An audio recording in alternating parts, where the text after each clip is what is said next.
I'm General Jim Amos of the United States Marine Corps, and it's my privilege to serve as the Commandant of the Marine Corps. When we celebrate Veterans Day, we recognize and honor all American men and women who have served in our nation's armed forces, both past and present.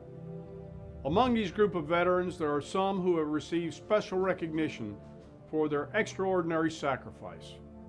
When a service member wears this medal, other service members give that individual great respect. This medal, the Purple Heart, is awarded only to those servicemen or women who were wounded or killed in action against a hostile or enemy force.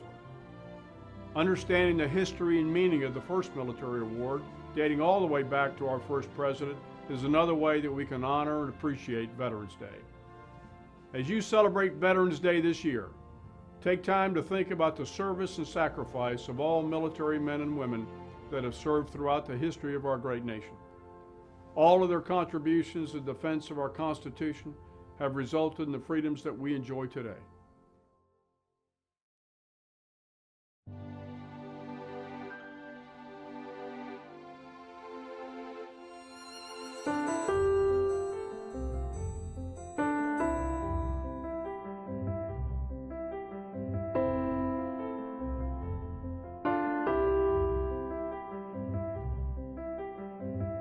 The Purple Heart is one of the most recognized and respected medals awarded to members of the U.S. Armed Forces. This mark is one of magnificence and sacrifice. Those who wear the Purple Heart are warriors of the finest classification. They are persons, Lord, who have placed themselves in harm's way for the benefit of every American.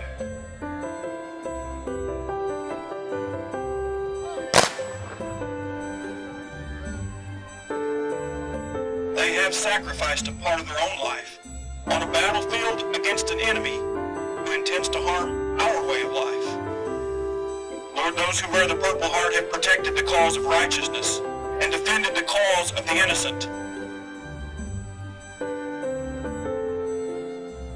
As a testament that all gave some and some gave all.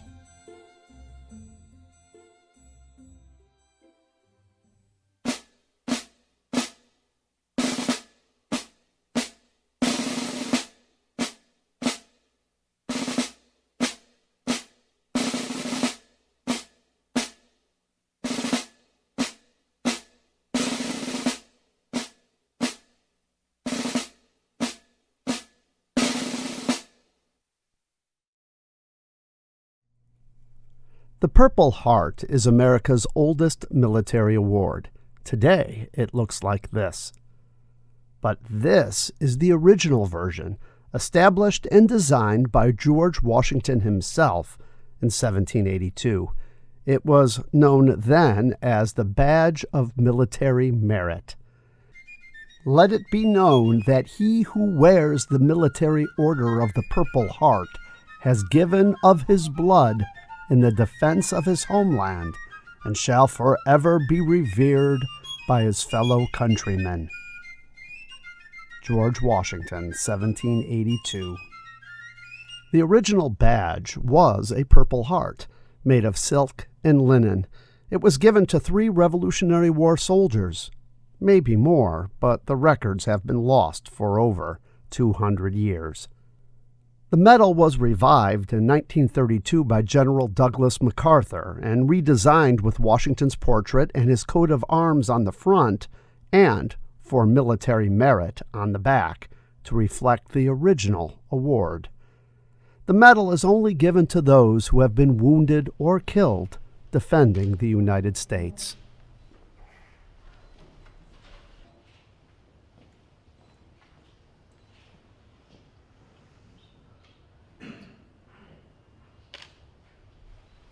It's a real honor to get it with these guys, you know.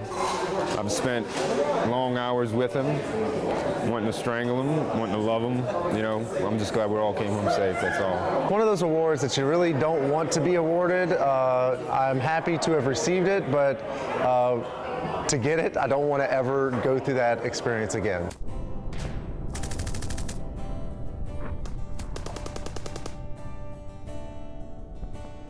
Over 70,000 medals were awarded for those who served in World War I. George S. Patton received the Purple Heart in 1932 for his actions during the First World War. The first woman to receive it was Beatrice Mary MacDonald, who was a nurse taking care of wounded soldiers when her hospital was bombed. Her right eye was blown out from shrapnel, yet she continued helping the wounded. One of the most famous soldiers of World War I was Henry Johnson, a member of the segregated 369th Regiment known as the Harlem Hellfighters. Johnson single-handedly held off a German attack and, in the process, was wounded 21 times. He and his regiment received a hero's welcome in New York upon their return. Although he is buried at Arlington National Cemetery, it wasn't until 1996 when Henry Johnson would finally receive the Purple Heart. Audie Murphy was one of the most decorated combat soldiers of World War II. He later became a movie star famous for playing himself. In addition to 20 other medals, Audie Murphy was awarded 3 Purple Hearts. The Silver Star for destroying enemy machine gun emplacements. The Distinguished Service Cross for capturing an entire German garrison. The Purple Heart for injuries suffered in the line of duty. The Legion of Merit for exceptionally meritorious conduct in the performance of outstanding service. And finally, the highest award our country could give, the Medal of Honor for singly holding off 250 Germans from the top of a burning tank destroyer during action in the Colmar Pocket. The most decorated regiment in World War II was made up of Japanese-American soldiers. In total, 14,000 men served in this regiment, earning over 18,000 medals, including 21 Medals of Honor and 9,486 Purple Hearts. Staff Sergeant Albert Ireland served in both World War II and the Korean War. For his combat wounds, he received 5 Purple Hearts in World War II and 4 in the Korean War. Curry T. Haynes arrived in Vietnam in 1967. Little did he know that he would be the most awarded Purple Heart veteran. For his wounds, Curry Haynes received a record 10 Purple Heart awards. The only president to receive a Purple Heart was John F. Kennedy for wounds he received in World War II.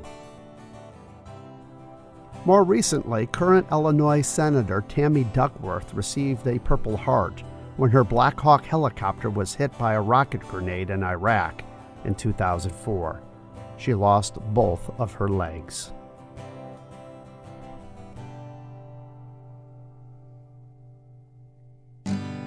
I took the long road home, past the trees and the jackrabbits in the weeds. I took the long road home, just to see what I could see. Well, it was a big wide world out there, filled with sunshine and a sky with air. And the world looking at that legacy he's going to have to live up to now the rest of his life. And they were fighting for their country. They weren't earning any medals. For all of us, for all of you, and for all the soldiers that have come before us. So, one more round of applause. That guy is the epitome of someone who wasn't seeking this recognition. He was a Marine doing his job, and that's the first thing that he'll allude to is that, hey, I was doing my mission, taking care of my fellow Marines to my left and right.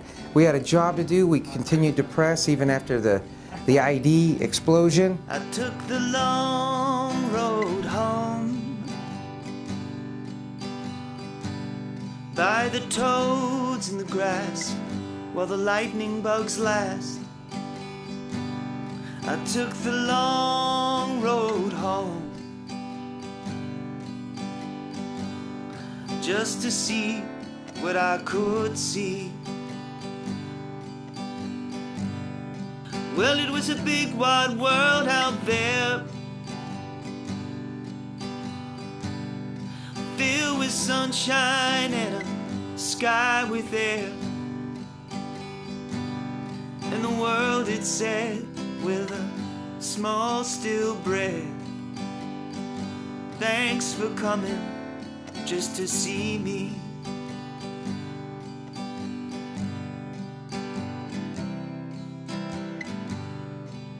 I've definitely learned a lot from that moment and the entire deployment.